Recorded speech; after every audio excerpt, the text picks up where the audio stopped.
Hey guys, today I have the FEMORO SATA to USB adapter with power supply.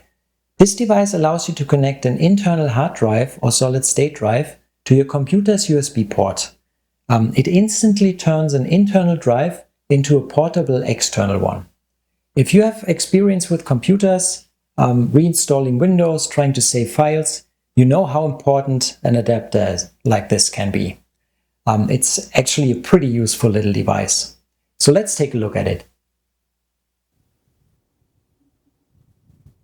The adapter is compatible with a 2.5-inch SSD, a 2.5-inch HDD, and a 3.5-inch HDD.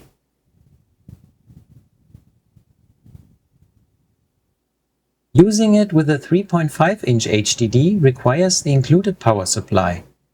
Without it, it won't work.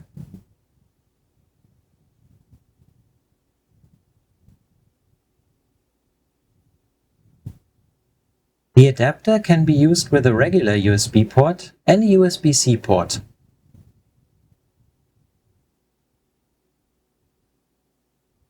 The computer automatically recognizes the hard drive after connecting it.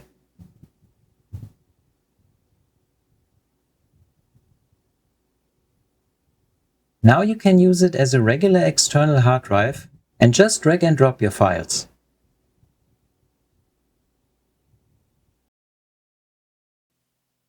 Okay, so the SATA to USB adapter is a pretty affordable device, but it can save your life. It already saved mine when my computer crashed. It is very easy to use, just plug and play, and it works without any issues. So if you need something like that to turn your internal drives into portable external ones, I can highly recommend this product. It's pretty good. Check out the link in the description and get yourself one.